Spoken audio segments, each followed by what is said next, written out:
Fragment टूटेगा, degeneration होगा। फिर जो टुकड़ा होगा वो हमारे एनुलस फाइब्रोसिस पे प्रेशर डालेगा, लेकिन उससे बाहर नहीं जाएगा, बस उस पर प्रेशर डालेगा। थर्ड पार्ट में, जो ये सेकंड पार्ट था वो था प्रोट्रूशन का। थर्ड पार्ट होता है एक्सट्रूजन का। इसमें क्या होता है कि जो हमारा जो टुकड़ा है वो एनुलस फाइब्रोसिस से बाहर निकल चुका है, लेकिन पोस्टीरियर लॉन्गिट्यूडिनल लिगामेंट के अंदर है। और जो टुकड़ा है वो जो मेन डिस्क अंदर पड़ी हुई है उससे उसका कांटेक्ट अभी भी है। और फोर्थ में सिक्वेस्ट्रेशन में क्या होता है कि जो टुकड़ा है वो एनुलस फाइब्रोसिस से भी और पोस्टीरियर लॉन्गिट्यूडिनल लिगामेंट से भी बाहर निकल चुका है, और उसका अंदर वाले डिस्क से कोई कनेक्शन नहीं है। ये अपना हो गया तरीका। ठीक है,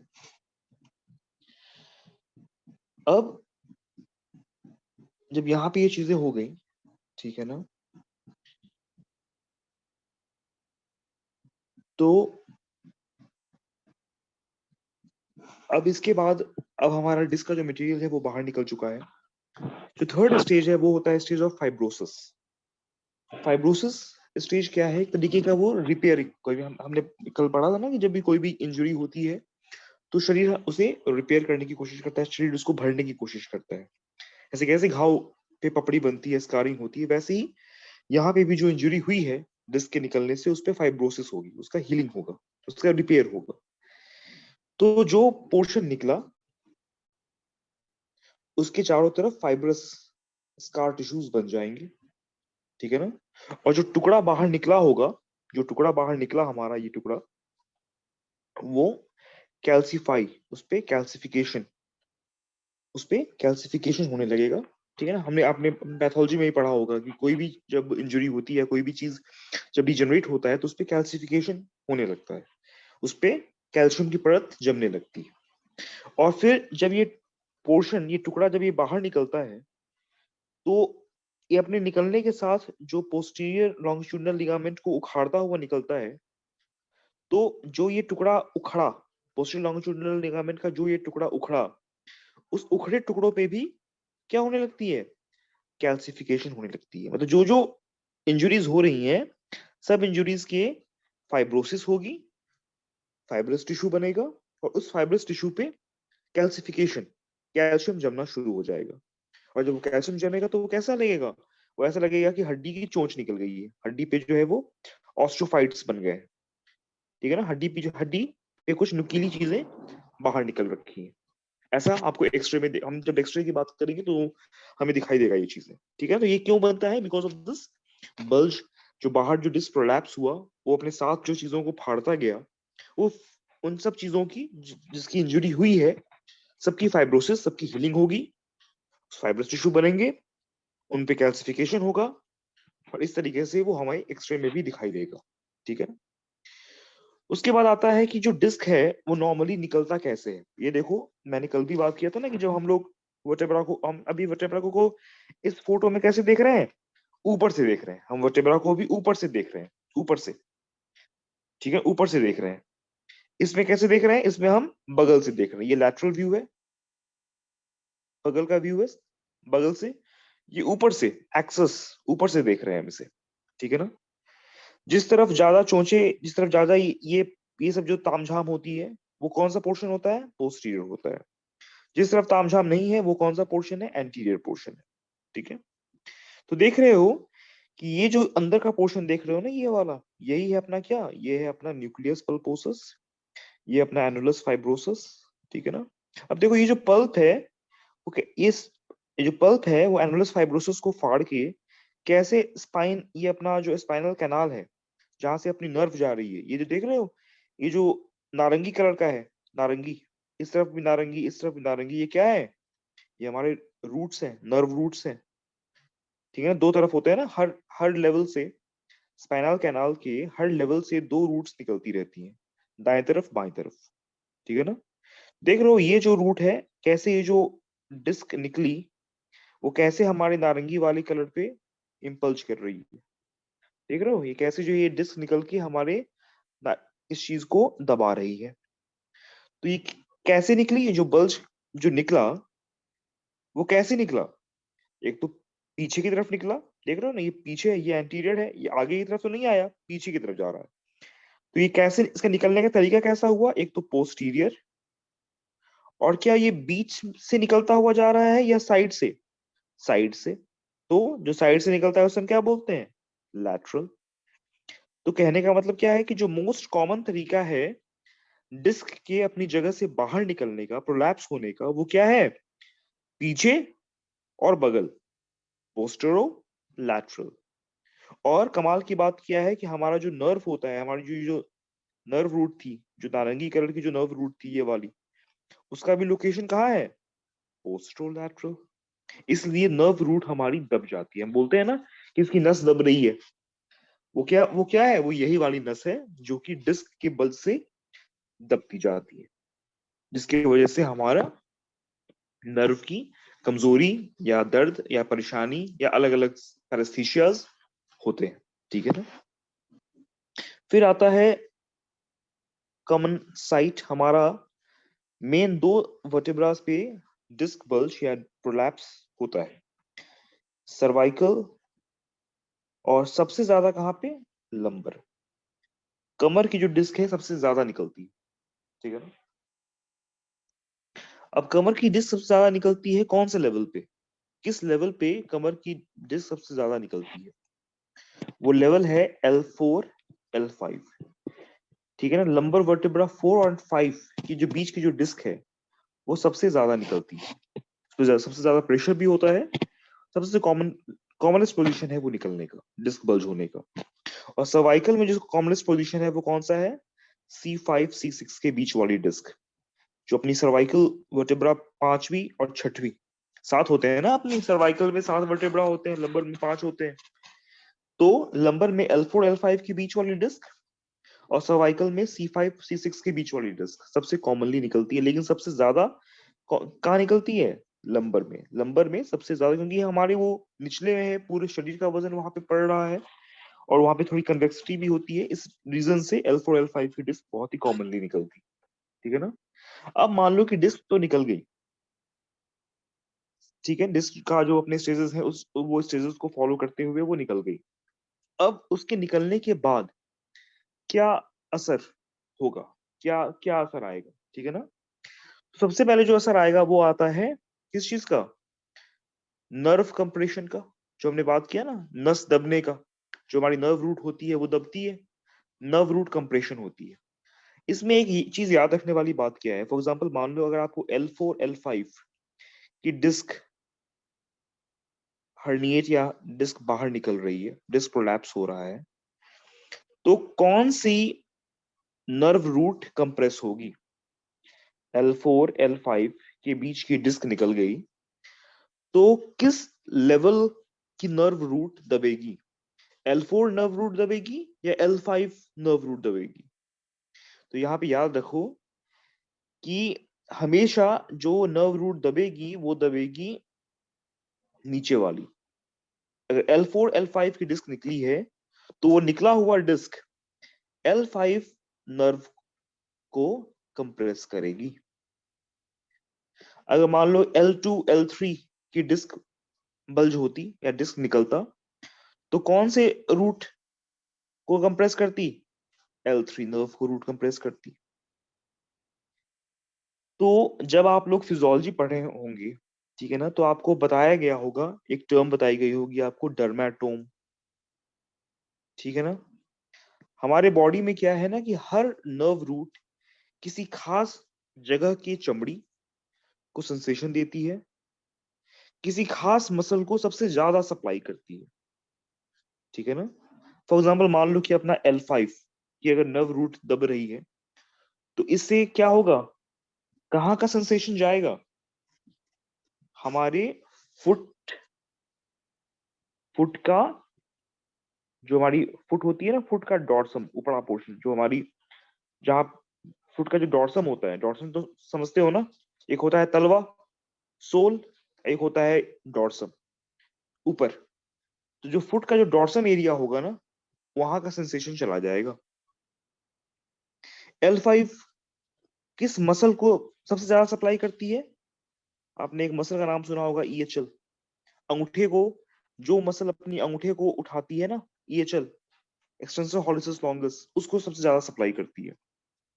तो मतलब जो हमें पता होना चाहिए कि हम कैसे एग्जामिन करते हैं। ये एक अपने आप में फुल क्लास है जो आपने शायद फिजियोलॉजी में आपको बताई गई होगी। जो फिजियोलॉजी में हम लोग पढ़ते हैं ना, तो हम लोग पढ़ते हैं कि हम कैसे चेक करते हैं हर रूट, हर एक नर्व कैसे सप्लाई करता है एक खास जगह की चमड़ी की सेंसेशंस को, और एक खास मसल को, एक खास रिफ्लेक्स को। इस तरीके से हम पता लगाते हैं क्लिनिकली, मरीज को एग्जामिन करके। ऐसे तो आजकल एमआरआई करवा लो, लेकिन आपको पता होना चाहिए, एमआरआई तो चलो ठीक है, वो आपको एक सहारा देता है, लेकिन आपका जो हुनर है पकड़ने का, वो है आपका एग्जामिनेशन। आपको अपने एग्जामिनेशन से पकड़ने आना चाहिए कि भाई कहाँ की नस में ज्यादा परेशानी आ रही है। ठीक है ना? तो ये तो हो गया आपका कि एक जो इफेक्ट है डिस्क बल्ज का, वो क्या है? नर्व रूट का दबना और उससे होने वाली परेशानी। उसके अलावा अगर मान लो कि हमारी, देखो ये इस फोटो में देखो, इस फोटो में आप देख रहे हो ना, यहाँ पे देखो, ये कौन सी है? ये अपनी L5 है, ये अपनी L4 है, ये अपनी L3 है, ये अपनी L2 है, ये अपनी L1 है। ठीक है ना?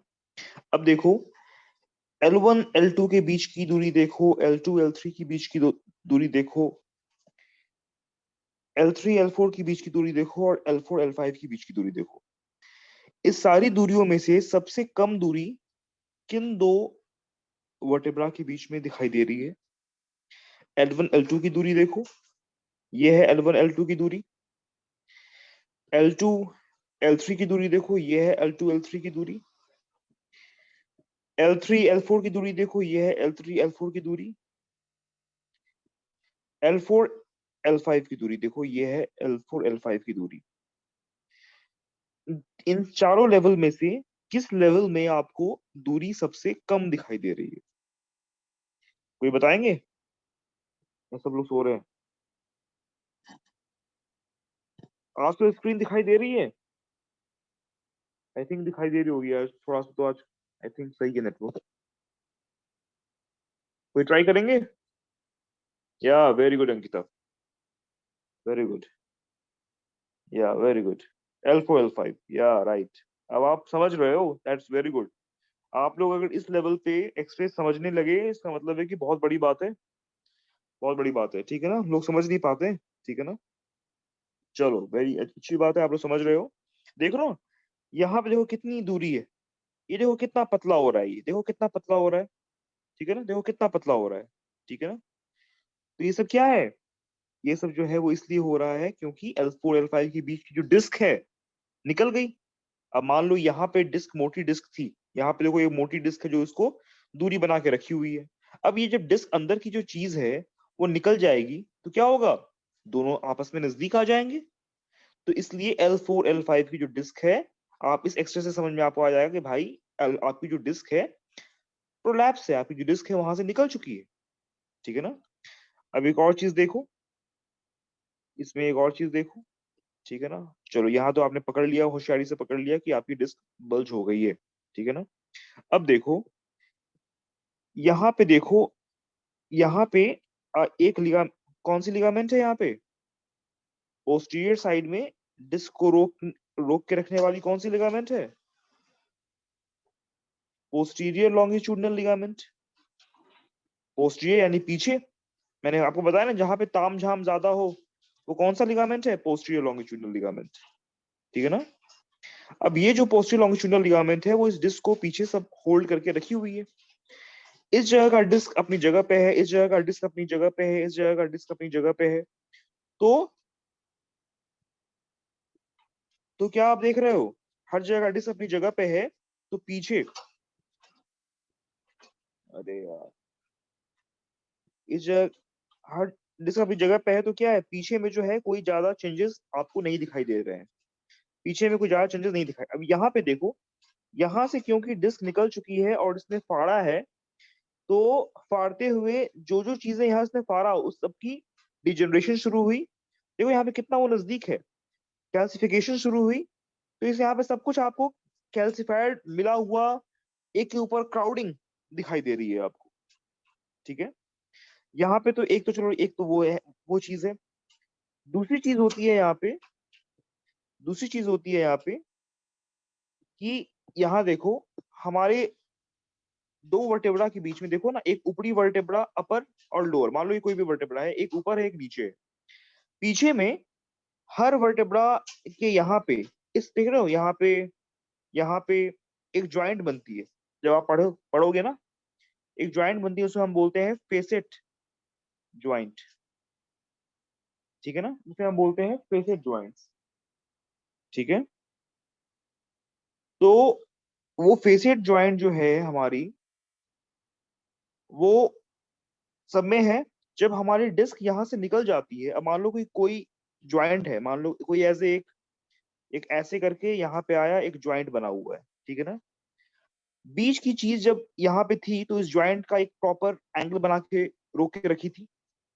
जैसे वो बीच की चीज यहाँ से निकल जाएगी तो क्या होगा, जो ये दूरी है ये अब कम हो जाएगी। पीछे की जो दूरी है वो कम हो जाएगी।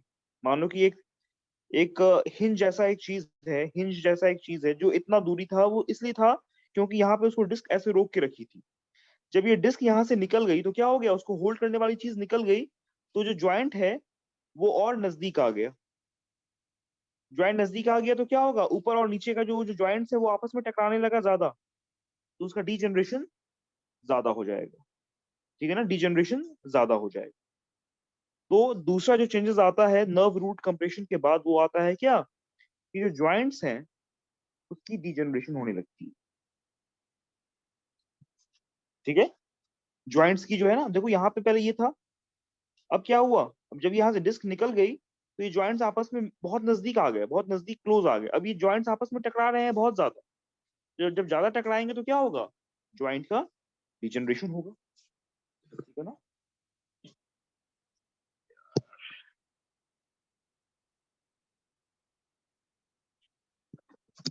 हाँ, आज क्लास थोड़ी जल्दी फिनिश करनी पड़ेगी, यहाँ थोड़ा सा मौसम ज्यादा खराब हो रहा है। I just finish it of fast. ठीक है, उसके बाद से फिर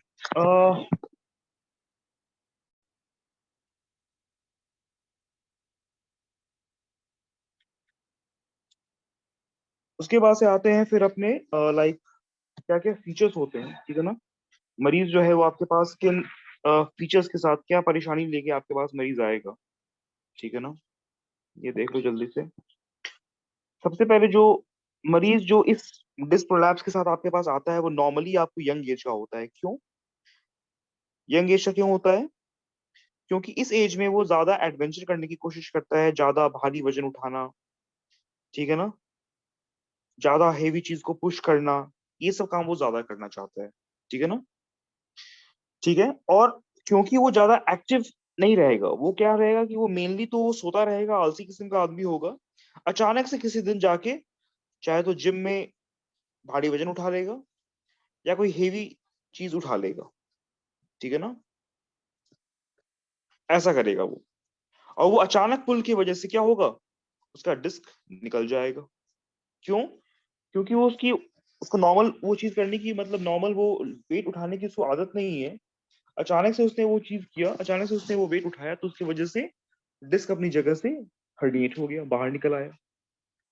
ठीक है ना, और उसके बाद से फिर क्या होगा, जब डिस्क अपनी जगह से बहुत निकल चुका है, डिस्क जो है मान लो कि वो बहुत ज्यादा निकल चुका है अपनी जगह से, तो क्या करेगा, नर्व रूट को कंप्रेस करेगा। तो मरीज आपको बताएगा कि डॉक्टर साहब एक तरफ की नस में, एक तरफ की पाँव में बहुत दर्द होता है, या कभी कभी दोनों भी बोल सकता है, लेकिन ऐसा ये जरूर बताएगा, डिस्क प्रोलैप्स वाला मरीज आपको नॉर्मली ये बात जरूर बताएगा कि मेरी एक तरफ की टांग में, या दर्द एक तरफ या दोनों तरफ की टांग में दर्द आता है, ऊपर से लेके नीचे तरफ ऐसे लगती है कि बिजली जैसी दौड़ रही है। ठीक है ना, वो टिपिकल है किसका, वो टिपिकल है कि आपको वहां पे जो है वो नस उसकी दब रही है, नस उसकी बैठ रही है। ठीक है, तो आप सोच सकते हो कि भाई नस बैठने का कारण, वन ऑफ द कारण, one of the reasons disc prolapse है। ऐसा नहीं कि जहां पे भी नस बैठ रही होगी वो सारे डिस्क प्रोलैप्स ही होंगे, लेकिन वन ऑफ द रीजन जो है वो डिस्क प्रोलैप्स है। और उसके साथ अगर आपको ये हिस्ट्री देता है कि मैंने अचानक से कोई वजन उठाया था, तो आप और ज्यादा श्योर हो जाते हो कि भाई अचानक से वजन उठाने की भी हिस्ट्री है, तो शायद डिस्क अपनी जगह से निकल गया हो, जो कि इसकी नस को दबा रहा है, तभी इसको एक या दोनों साइड के पाँव में दर्द आ रही है। ठीक है ना। उसके बाद से मरीज जो है उसको ऑफकोर्स लो बैक पेन तो होगा ही होगा, लो बैक एक तो होगा ही होगा। ठीक है ना। लंबे समय से रहा तो भाई क्रोनिक है, अचानक से आ गया तो एक्यूट है। चलो ठीक है ना। फिर जो थर्ड है वो क्या बताएगा कि जो मरीज आपको हिस्ट्री देगा, डॉक्टर साहब मैं बिल्कुल भी मूव नहीं कर पाता, मेरी जो कमर है वो ऐसी लगती है कि एकदम स्टिफ है, मेरी जो कमर है वो बिल्कुल एकदम मेरे को टाइट एकदम स्टिफ लगती है। क्यों? क्योंकि आपको वो जो डिस्क प्रोलैप्स होता है तो बहुत ही पेनफुल होता है। तो पेनफुल होने की वजह से जैसे हमारे टीबी में था सेम, जहां जहां भी पेन होगा, जहां जहां भी दर्द होगा, मरीज अपनी कमर को एकदम स्टिफ कर लेता है। क्यों? ताकि ज्यादा मूवमेंट्स ना हो, क्योंकि उन मूवमेंट से मरीज को दर्द होता है। तो उस मूवमेंट्स को रोकने के लिए शरीर हमारा प्रोटेक्टिव मैकेनिज्म करता है कि अपनी कमर को ही एकदम स्टिफ कर लो, कमर को एकदम टाइट कर लो, ताकि कम से कम मूव हो तो कम से कम दर्द हो। ठीक है ना। तो ये मरीज आपको हिस्ट्री देगा। उसके बाद से जैसे हमने ऑलरेडी बात किया, टिपिकल हिस्ट्री वो क्या बताता है कि डॉक्टर साहब मेरे पाँव में दर्द, जैसे मान लो ये अपना टांग है तो बताएगा कि मेरी कमर से नीचे तक, मेरी कमर से नीचे तक जो है मुझे मेरा दर्द दौड़ता है, बिजली दौड़ती है। ठीक है ना। तो वो आपको कभी कभी, क्योंकि ये टर्म अब काफी कॉमन हो चुका है, तो आपको ऐसा बोलेगा कि मेरे को शियाटिका जैसा पेन हो रहा है। ठीक है ना। वो बोलेगा कि मेरे को शियाटिका जैसा पेन हो रहा है। तो ये भी आपको समझना चाहिए कि अगर पेन रेडिएट हो रहा है ऊपर से नीचे, इसका मतलब है कि उसकी नस तो दब रही है, उसके नर्व में तो कंप्रेशन है। ठीक है ना। ये आपको समझना पड़ेगा हिस्ट्री से। पांचवा, वो कभी कभी मरीज लोकल भाषा में क्या बताएंगे आपको कि मेरी पाँव सुन हो रही है, या कभी कभी बोलेगा कि मुझे ऐसा लगता है डॉक्टर साहब कि मेरे पाँव में चींटी काट रही है, चींटियां दौड़ रही है मेरे पाँव में, पूरे पूरे पाँव में चींटियां दौड़ रही हैं। तो उसे क्या बोलते हैं? चींटियां जो दौड़ती हैं, जो मरीज के भाषा में जो वो बोलता है कि चींटी दौड़ रही है, कीड़े दौड़ रहे हैं, उसे हम क्या बोलते हैं? पैरेस्थीशिया। पैरेस्थीशिया। ठीक है ना। ये अपने जो मेडिकल टर्म में पढ़े लिखे भाषा में क्या है? पैरेस्थीशिया। और या फिर उसका एक और भी नाम है मेडिकल टर्म्स में, पिन्स एंड निडल्स। उसे ऐसी लगेगी कि पिन और निडल चुभ रही है, उसे हम बोलते हैं पिन्स एंड निडल्स। ठीक है ना। अगर वो बोलता है सुन हो गया, तो भैया सुन का क्या है? नमनेस। ठीक है ना। जब नर्व और दबने लगती है, तो नमनेस से आगे बढ़ के, सुनपन से आगे बढ़ के क्या होने, उसको होने का खतरा है? कमजोरी या फिर पैरालिसिस। चाहे तो उसकी पाँव में लकवा मार देगा, मतलब पैरालिसिस हो जाएगी, या फिर पाँव काफी कमजोर हो जाएंगे, वीकनेस आ जाएगी, मोटर वीकनेस आ जाएगी उसको। तो मतलब ऐसी हिस्ट्री देगा आपको मरीज। ठीक है ना। तो इससे आपको अंदाजा, आपको अपनी एक हिस्ट्री के हिसाब से भी आपके दिमाग में पिक्चर बननी शुरू होनी हो जानी चाहिए कि शायद ये डिस्क की गड़बड़ी है। अब तो आपने उसका हिस्ट्री लिया, उसके फीचर्स समझे, अब आप उसको क्या करोगे? अब आप उसको एग्जामिन करोगे। ठीक है ना। अब आप मरीज को देखोगे। सबसे पहले जो हम देखेंगे, जो हमने पहले भी बात किया, वो क्या देखते हैं मरीज का? Attitude, posture. ठीक है ना। मरीज जो है आपके पास टिपिकली एकदम स्टिफ, अपनी कमर एकदम सीधी करके आता होगा। देखो, एक जहां भी हमारी कमर में दर्द होता है, बहुत दर्द, मरीज अपनी कमर स्टिफ कर लेता है, तो वो काफी स्टिफ पोस्चर के साथ आपके पास मरीज चल के आएगा, या फिर व्हील चेयर पे आएगा। ठीक है ना। जब आप उसको बोलोगे भाई जरा साइड टू साइड मूव करो, जरा अपनी कमर को जरा अगल बगल घुमाओ, वो बोलेगा डॉक्टर साहब मैं बिल्कुल भी नहीं घुमा पाता, मैं अपनी कमर बिल्कुल ही ये अगल बगल नहीं घुमा पा रहा, एकदम स्टिफ, एकदम सीधा अपने आप को वो रखेगा, क्योंकि मसल में काफी स्पैज्म है, मसल में काफी खिंचाव है, मसल्स में काफी अकड़न है। ठीक है ना। ये रहेगा उसको।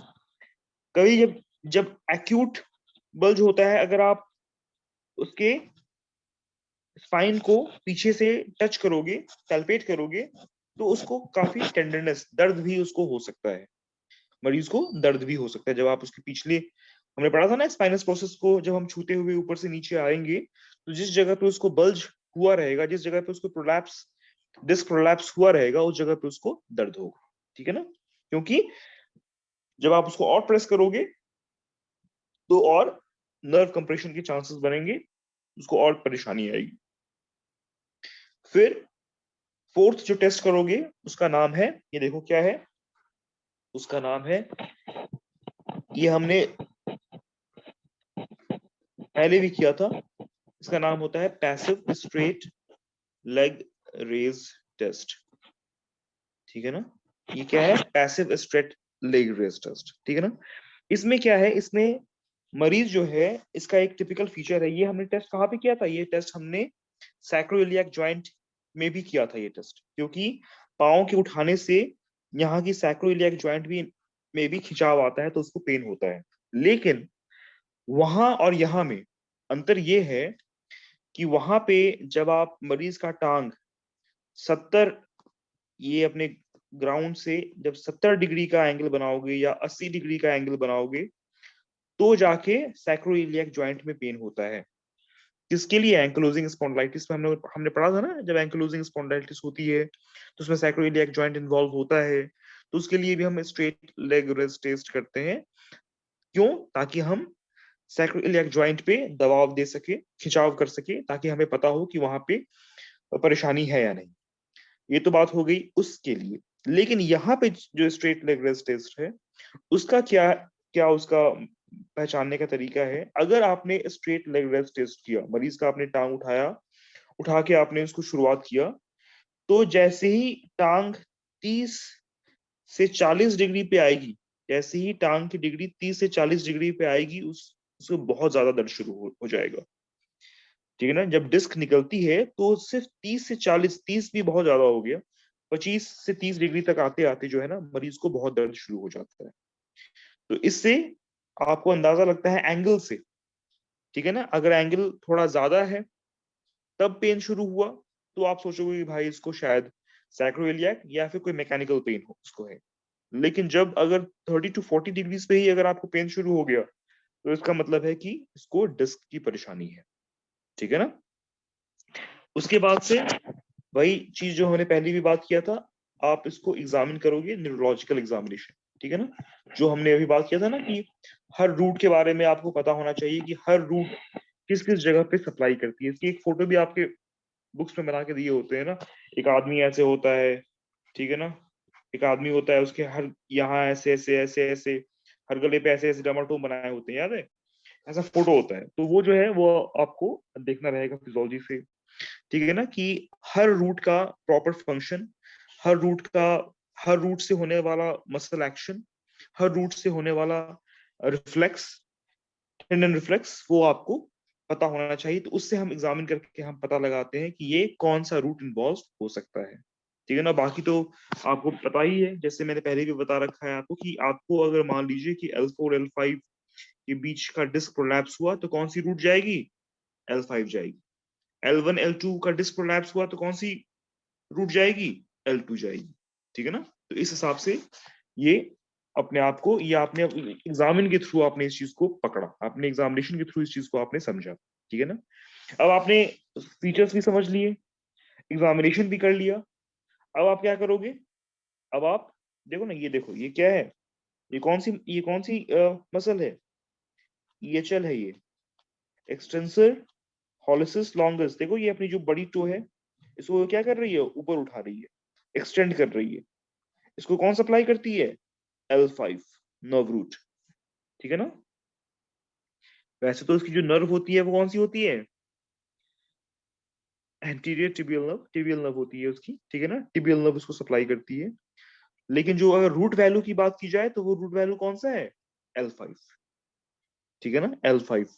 तो हमें इस, अगर मान लो कि किसी का EHL कमजोर हो गया, कोई अपना ग्रेट टो, अंगूठे को डॉर्सीफ्लेक्स ऊपर नहीं उठा पा रहा है, तो आप क्या समझोगे? कि भाई इसका L5 कमजोर है। L5 कमजोर है, इसका मतलब कहाँ पे डिस्क प्रोलैप्स है?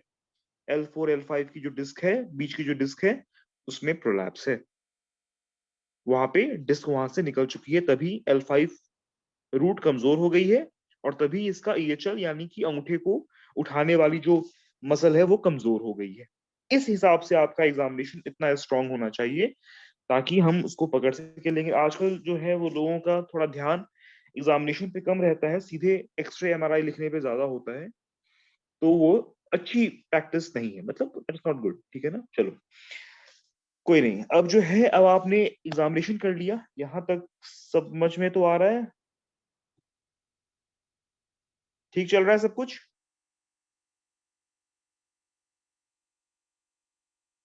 ठीक है, ओके देन। बाकी लोग? ओके यार, थैंक यू। चलो, गुड यार रजन, ठीक है यार। Okay then. Okay Amrish, thank you यार, चलो ठीक है। चलो, अब आपने जो है ये आपने यहाँ तक आप आ गए, ठीक है ना, एग्जामिनेशन तक आप आ गए, ठीक है ना।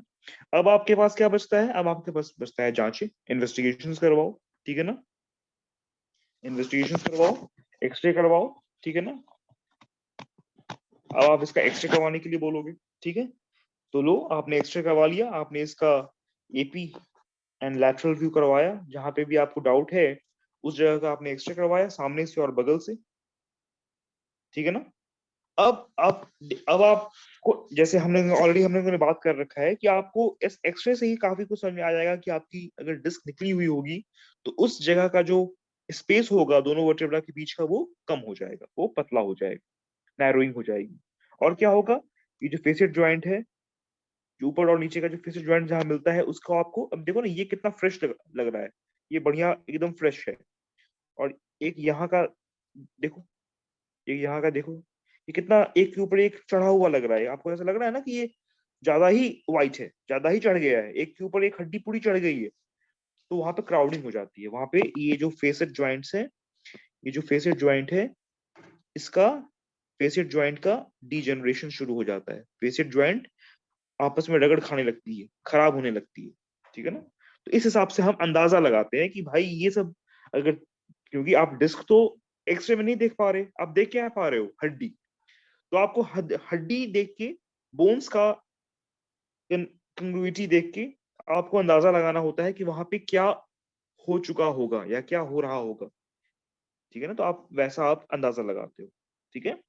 चलो, अब आपने ये कर लिया, आपने एक्सरे करवा लिया, ठीक है ना, ये आपने आपका हो गया।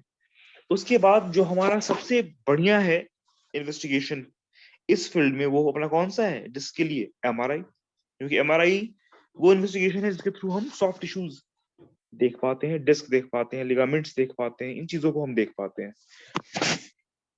तो इसके बाद आप इसका, ये क्या है, इसका एमआरआई है। देखो इस पिक्चर पे लिखा भी हुआ है डिस्क प्रोलैप्स। कैसे देखो, यहाँ पे ये देखो अंदर में जो आप ये देख रहे हो ना, व्हाइट सा, ये देख रहे हो, व्हाइट व्हाइट व्हाइट व्हाइट, ये क्या है, ये अपनी स्पाइनल कैनाल है, ठीक है ना, जहां से हमारी नसें सारी जा रही हैं। अब देखो यहाँ पे देखो, इस जगह पे देखो, इस जगह पे देखो, इस जगह पे देखो, कैसे एक जो है आपको दिखाई दे रहा है कि एक ज्यादा काला चीज इस कैनाल में, जहां से हमारी नसें जा रही हैं, उसमें घुस गया। घुस गया मतलब क्या हुआ, ये हमारी नर्व को कंप्रेस कर रहा है, नर्व को कंप्रेस कर रहा है। और ये काला चीज कौन सा है, जो डिस्क है ना हमारी, वो एमआरआई के एक खास, एक खास इंटेंसिटी में ब्लैक दिखाई देती है। एमआरआई हमारी दो तरह की होती है, T1 T2 होती है, सब छोड़ो, ये तो बात की बातें हैं, आगे पढ़ेंगे, ठीक है ना। तो डिस्क जो है वो हमारी ब्लैक है, और अंदर की जो है ना ये कैनाल, व्हाइट है, ठीक है ना। ये हमारा T2 इमेजिंग है हमारी। यहाँ पे डिस्क हमारी दिखाई दे रही है ये ब्लैक, ठीक है ना। तो ये क्या किया, देखो ये जाके इसने इसको बल्ज कर दिया, यहाँ पे इसने इसको धक्का दे दिया, इसने इस कैनाल को बंद कर दिया। बंद कर दिया मतलब क्या, इसे हम अंदाजा लगाते हैं कि हमारी, अब देखो ना यहाँ पे कितना सही है, कुछ नहीं है, यहाँ पे कितना सही है, कुछ नहीं है, और यहाँ देखो कैनाल के अंदर घुस गया डिस्क। तो ये क्या दिखाता है, ये दिखाता है कि डिस्क कोलैप्स है। अब देखो एमआरआई ने हमें कितना बढ़िया इमेज बना के दे दिया। तो इसलिए एमआरआई की वैल्यू अच्छी होती है किस चीज के लिए, डिस्क के बारे में जानने की, ठीक है ना। इसके अलावा हम और जानने के लिए, मतलब सीटी स्कैन भी करवाते हैं, बट जो मेन अपनी अच्छी इन्वेस्टिगेशन है वो अपना एमआरआई ही है, ठीक है ना। MRI is the good investigation, ठीक है। अब आपने ये करवा लिया, एमआरआई करवा लिया आपने, सीटी स्कैन भी हम इसके लिए करवा सकते हैं। एक और भी होती है जांच, सो हम लोग बोलते हैं माइलोग्राफी।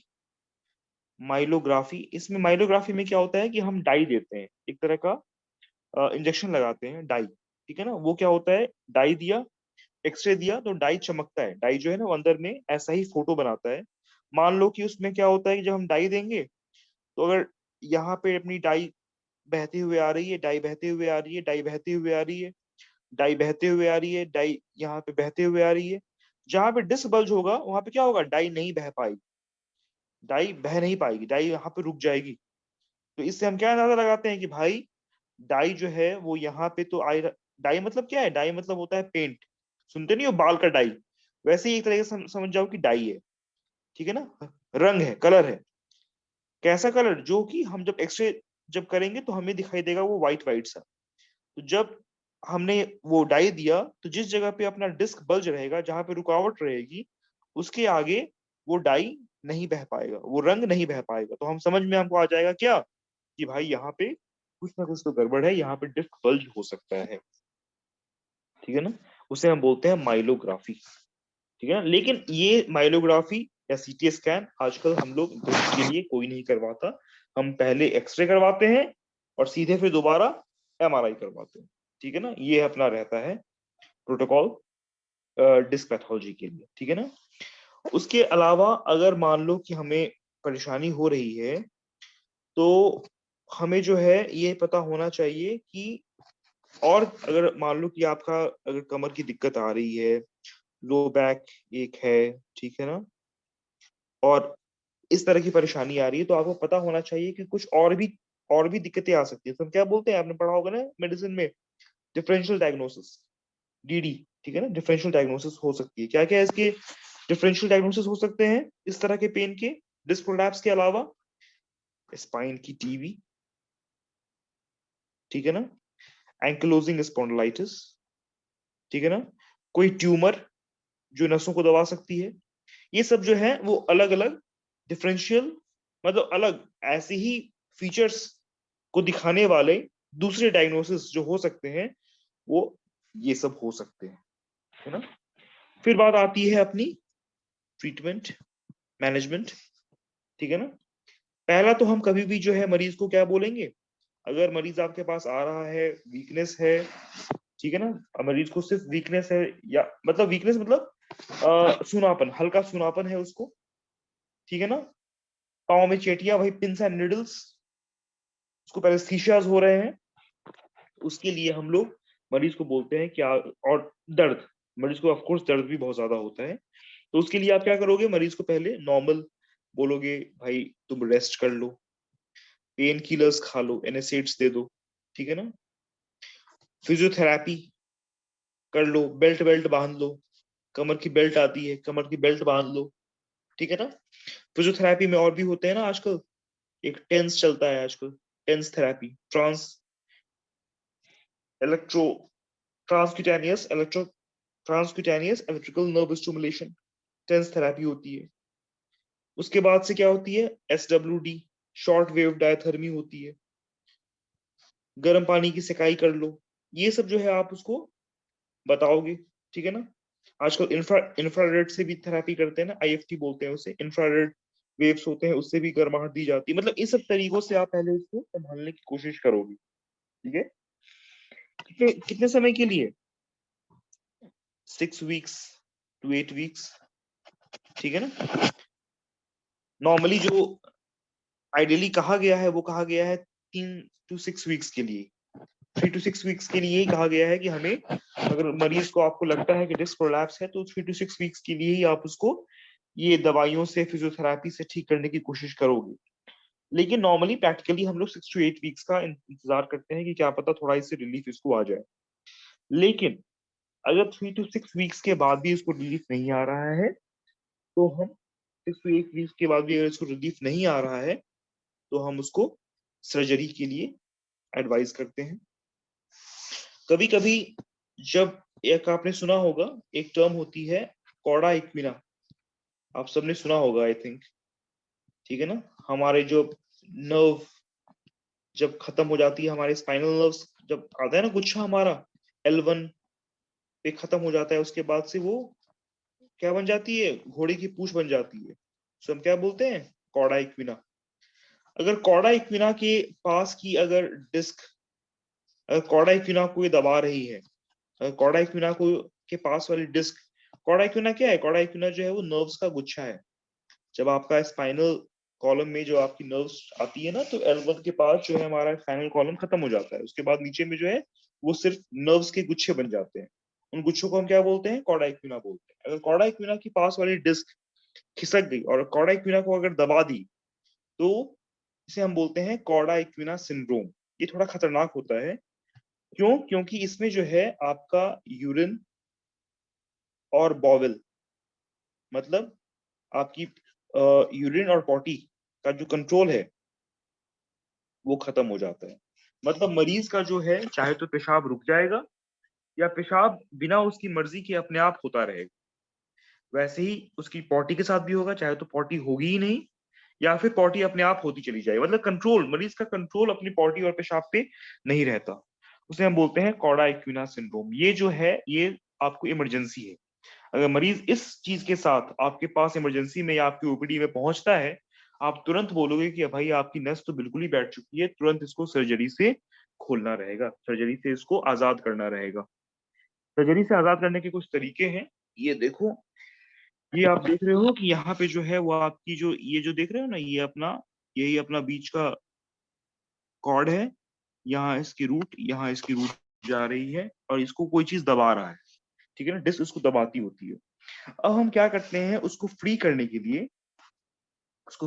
के लिए ये जो पोर्शन देख रहे हो ना, ये जो चीजें चढ़ी हुई हैं, ये जो चीजें चढ़ी हुई हैं, ये जो देख रहे हो ना, ये विंग्स, विंग्स मतलब अपने पर की तरह, डैनों की तरह, इसे हम बोलते हैं लैमिना। इसे हम बोलते हैं लैमिना, लैमिना। ठीक है ना। इस लैमिना को हम ड्रिल से छेद देते हैं, तोड़ देते हैं। जैसे ही तोड़ेंगे तो ये लैमिना जिस चीज को दबा रही थी, जिस चीज को कंप्रेस कर रही थी, वो फ्री हो जाती है, वो खुल जाती है। ठीक है ना, देखो ना, ये जो है ना, ये क्या है? ये अपना न्यूक्लियस पल्पोसस है। ये क्या है? ये एनुलस फाइब्रोसस है। जब ये न्यूक्लियस पल्पोसस जाके हमारी इसको मान लो ऐसे दबा रही है, ठीक है ना, मैं आपको दिखा रहा हूँ, ये जाके ये न्यूक्लियस पल्पोसस बाहर निकली और पोस्ट्रोलैटरल जाके, हम लोगों ने पढ़ा ना कि हमारा डिस्क कैसे निकलता है, पोस्ट्रो पीछे, ये अपना पोस्टीरियर है, ये अपना एंटीरियर है। तो ये जो डिस्क का जो पोर्शन है वो पोस्ट्रोलैटरल जाके डिस्क को नर्व नर्व रूट को दबाया, नर्व रूट पे कंप्रेशन आया। लेकिन हमने क्या किया, हमने पीछे से गए और अब क्योंकि ऊपर में भी टफ चीज, नीचे में भी टफ चीज, तो बीच में हमारी नस दब गई। ऊपर भी हड्डी, नी और इधर से डिस्क, तो हमारी जो बीच की जो नस थी वो दब गई। तो हमने क्या किया, हमने ऊपर की जो दबाने वाली जो हड्डी थी ना, लैमिना, उसको काट के हटा दिया। तो उससे क्या हो गया, हमारी नस को, हमारी नर्व को थोड़ी जगह मिल गई। जो ऊपर वाली जो हड्डी इसको फैलने का जगह नहीं दे रही थी, जैसे हमने ऊपर की लैमिना, ये जो पर है वो हटा दिया, तो थोड़ा जगह मिल गया। तो इसे हम क्या बोलते हैं, इस तरह की सर्जरी को? लैमिनो लैमिनोटॉमी। लैमिनोटॉमी, क्योंकि हमने एक छेद कर दिया, बस एक छेद किया, इसको जगह मिल गई। यहाँ पे एक एक छेद किया, हमारी नर्व को जगह मिल गई, तो हम क्या बोलते हैं, लैमिनोटॉमी। और जगह बनाने के लिए हम क्या कर सकते हैं, पूरी की पूरी लैमिना को ही काट के हटा सकते हैं। जब पूरी की पूरी लैमिना ही काट के हटा देंगे, उसे हम बोलते हैं लैमिनेक्टमी। जब सिर्फ एक एक गोला छेद किया तो वो लैमिनोटॉमी है। जब पूरा का पूरा लैमिना, पूरा का पूरा विंग ही वहां से पूरा का पूरा काट के हटा दिया, ताकि ये अंदर वाली जो पीली नस है वो फ्री हो जाए, उसे हम क्या बोलते हैं, लैमिनेक्टमी। सिर्फ अभी आप लोगों के लिए नाम याद रखना जरूरी है, लैमिनोटॉमी करते हैं, लैमिनेक्टमी करते हैं, ठीक है ना। ये सर्जरीज हम करते हैं अंदर के नर्व को फ्री करने के लिए, अंदर के दबाव को कम करने के लिए, ताकि हमारा जो नस है वो फ्री हो सके। ठीक है ना। उसके अलावा हम कुछ और भी सर्जरीज करते हैं, बस आप नाम जान लो, नाम जान लो। इसके अलावा हम करते हैं, ये देखो, आजकल जो है वो दूरबीन से सर्जरी होती है, एंडोस्कोपिक जो है ना सर्जरी होती है डिस्क के लिए। ये देखो, यहाँ से हम चमड़े, ये अपनी चमड़ी है ना, बाहर में स्किन है ना, पीछे साइड से ये ना पोस्टीरियर है, मैं बताया ना, जहाँ पे तामझाम ज्यादा हो पोस्टीरियर है, जहाँ पे तामझाम नहीं हो वो एंटीरियर है। हम पीछे से एक छोटा सा छेद बनाते हैं स्किन पे और अपनी दूरबीन अंदर घुसाते हैं। दूरबीन अंदर घुसाया और यहाँ से हमने पकड़ के चिमटे से डिस्क खींच के बाहर, या जो भी चीज दबा रही है इस नस को। देखो ना, ये जो अपनी जा रही है, ये पीली वाली वो क्या है, नस है। ये डिस्क निकल के इस नस को दबाना चाह रही थी। हमने बाहर से ही चिमटी घुसाई और जो जो डिस्क इसको दबा रही थी नस को, उसको वहां से काट के निकाल दिया। तो मतलब कम छोटी ही चीरे में हमने अपना काम कर दिया। इसको हम लोग बोलते हैं एंडोस्कोपिक सर्जरीज, एंडोस्कोपिक डिस्केक्टमी। जो डिस्क जो डिस्क को हमने काट के हटा दिया, डिस्केक्टमी। कभी कभी क्या करते हैं हम लोग, इसी दूरबीन से, इसी इसी छेद से हमने जो हमने छेद बनाया, इसी छेद से सिरिंज की मदद से एक लिक्विड होता है, ठीक है ना, उसको हम बोलते हैं, एक एंजाइम होता है कैमोपेपिन करके, एक एंजाइम होता है, ठीक है ना। ये एंजाइम क्या होता है ना, ये डिस्क को पिघला देता है, डिस्क को जो है वो पिघला देता है, डिस्क को जो है वो घुला देता है। तो हम क्या करते हैं, इसी इसी इसी सिरिंज के थ्रू, इस एंडोस्कोप के थ्रू हम यहाँ से दवा देते हैं। वो दवा अंदर जाती है और वो डिस्क का पोर्शन जो इस नर्व को, इस पीली चीज को दबा रहा था, उसको घुला देता है, डिस्क को वहां से घुला देता है, ठीक है ना। तो ये भी सर्जरी होती है। तो इस चीज को जहां पे हम केमिकल के द्वारा अंदर के न्यूक्लियस को तोड़ रहे हैं, उसको हम क्या बोलते हैं, केमो न्यूक्लियोलाइसिस। केमो मीन्स केमिकल, कौन सा केमिकल, काइमोपेपिन, ठीक है ना। न्यूक्लियस, न्यूक्लियो मतलब न्यूक्लियस पल्पोसस, डिस्क का पार्ट। लाइसिस, लाइसिस मतलब तोड़ना, घुलाना।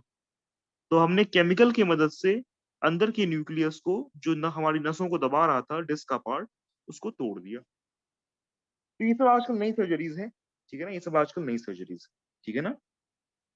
सेम जो डिस्क प्रोलैप जो इसे लंबर में हुआ, वो अपने सर्वाइकल में भी हो सकता है। सर्वाइकल में किस लेवल पे सबसे कॉमन है, C5 C6 पे, ठीक है ना। तो इसमें भी हमें जानना होगा, अगर C5 6 पे हो रहा है तो कौन सा रूट इन्वॉल्व होता है यहाँ पे, यहाँ पे कौन सा रूट इन्वॉल्व होगा, यहाँ पे C5 इन्वॉल्व होगा, ठीक है ना। ये सब आपको तब समझ में आएगा जब आपको नर्व की एनाटॉमी पता होगी कि हमारे स्पाइनल नर्व में क्या क्या चलता है। हमारी लंबर पे उल्टा, हमारी लंबर पे जो नेक्स्ट लेवल होता है, वहां की रूट इफेक्ट होती है। अगर मान लो अगर L5 L4 L5 होता, तो कौन सी रूट होती है इफेक्ट, L5। लेकिन सर्वाइकल में ऐसा नहीं होता, ठीक है ना। वहां पे क्या होता है सर्वाइकल में, हमारा अगर C5 C6 की डिस्क गई है, तो हमारा C5 का जो रूट है, नर्व है, वो इन्वॉल्व होगी, ठीक है ना। तो अगर हमारी C5 की जो नर्व इन्वॉल्व होगी, तो वो किस हमारे किस एरिया को सप्लाई करती है ज्यादा, हमारे थंब को। तो अगर हमारा थंब में वीकनेस आने लगती है, हमारा थंब अगर कमजोर होने लगता है, हमारा थंब जो है, अंगूठा हमारा ठीक से मूव नहीं कर पाता है, या ठीक से ग्रिप नहीं बना पाता। हमारा अंगूठा ग्रिप बनाता है ना, हमारा अंगूठा किसी चीज को पकड़ता है ना, अगर वो नहीं कर पाता, तो हम समझते हैं क्या, मरीज बोलेगा कि डॉक्टर साहब, मेरी जो गर्दन है वो काफी स्टिफ, मुझे बहुत ही ज्यादा अकड़ी हुई लगती है, मैं अपनी गर्दन नहीं घुमा पाता, मूवमेंट्स मेरे नहीं होते, गर्दन के मेरे मूवमेंट्स अगल बगल में नहीं घुमा पाता। और साथ में क्या, मेरी अंगूठे में, थंब में बहुत ही कमजोरी लगती है, मैं कोई चीज ठीक से पकड़ नहीं पाता, मैं कोई चीज ठीक से उठा नहीं पाता। तो ऐसी हिस्ट्री से आपको एक शक होने होना शुरू हो जाना चाहिए कि कहीं ना कहीं इसकी C5 रूट में कमजोरी है। तो मे बी हो सकता है कि इसके C5 C6 की जो डिस्क है, वो घसक गई हो। तो फिर आप अपनी जांचें करवाओगे, एक्सरे, MRI, ये सब करवा के आप कंफर्म करोगे कि सही में इसकी डिस्क कहीं घसक तो नहीं गई। और अगर आप घिसकी है, तो फिर से वही अपनी जो ट्रीटमेंट है वो वही रहेगी। पहले आप उसको कंजर्वेटिव, यानी दवाइयों से, रेस्ट से, फिजियोथेरेपी से ठीक करने की कोशिश करोगे डिस्क प्रोलैप्स को। अगर वो 3 to 6 वीक्स में सही नहीं हुआ, तो आप इसकी सर्जरी करोगे। सर्वाइकल, जो गर्दन के जो डिस्क होती है, इसकी सर्जरी में हम क्या करते हैं, इसमें हम पीछे से नहीं, हम इसमें गर्दन, अगर हमारी ये है, ये हमारा आदमी है, मान लो ये हमारी गर्दन है, तो इसका एंटीरियर, ये हम आगे से, नॉर्मली हम लोग कमर की जो सर्जरी जितनी भी होती है, कमर की लंबर एरिया की, वो पीछे से करना चाहते हैं। क्यों, क्योंकि हमारे लंबर में आगे पेट है, इंटेस्टाइन है, बड़ी बड़ी चीजें हैं। लेकिन सर्वाइकल में जो हमारा पीछे से हम करने की कोशिश कम करते हैं, क्योंकि वहां पे जो है ना, वहाँ के जो रूट्स हैं, वहां पे ब्रैकियल प्लेक्सस से बाकी चीजें जो वहाँ की रूट्स है वो बहुत ही आसपास होती हैं, तो वहां से पीछे जाने में खतरा ज्यादा होता है एज कम्पेयर टू आगे जाने से। इसलिए देखा गया है कि सर्वाइकल में आगे से, एंटीरियर से हम लोग सर्जरीज करते हैं, और जाके जो भी डिस्क खसकी होती है या निकली होती है उसको हम वहां से निकाल लेते हैं। ठीक है ना? तो ये जो है अपना डिस्क प्रोलैप्स हो गया आपकी एमबीबीएस वीओएमएस लेवल के हिसाब से। It is more than sufficient, जरूरत से ज्यादा है, इतना इज एनफ। ठीक है।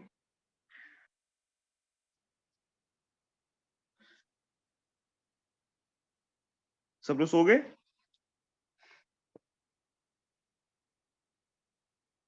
सर्वाइकल में भी सेम होता है यार। I will show you next time the exercise. Same same as lumbar.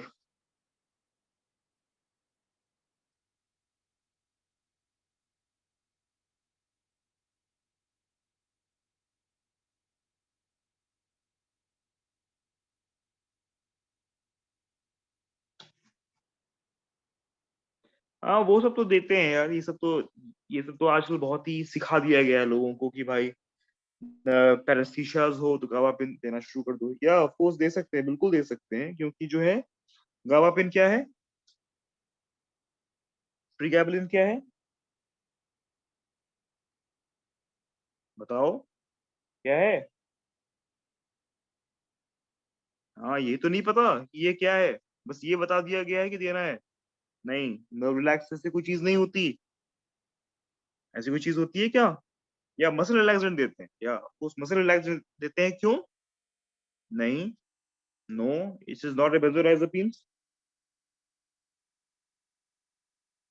Muscle relaxant देते हैं ऑफ कोर्स, तो उसी में ना जब हम लोग पढ़ रहे थे ना पेन किलर्स, उसी में तो आएगा ना मसल, क्योंकि हम लोग पेन किलर के साथ साथ, क्योंकि मसल जो है वो काफी स्टिफ हो जाती है, मसल काफी स्पैज्म में होती है, इसलिए हम लोग मसल को रिलैक्स करने की दवा देते हैं। प्रीगैबलिन और जो ये है ना, या गाबापेन, जो they are basically anti epileptic दवाइयां, बट उनका ऐसा है कि वो लोग न्यूरोपैथिक पेन्स में उनका रिलीफ होता है, इसलिए वो हम लोग प्रेफर करते हैं देना। ठीक है ना?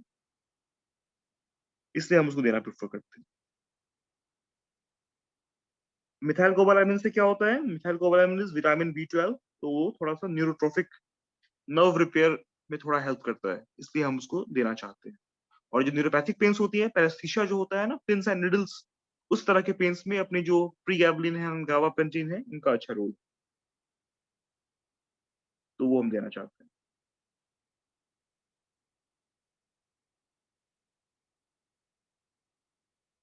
या चलो फिर, समझ में तो आई ना क्लास? आई थिंक समझ में आई होगी। इतना इतना इज मोर देन एनफ। ठीक है ना? Okay then.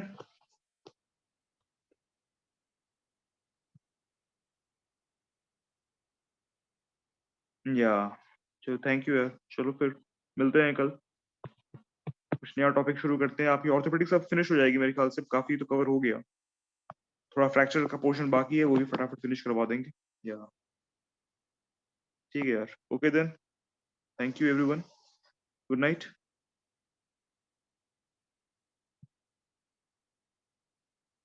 ओके यार, थैंक यू।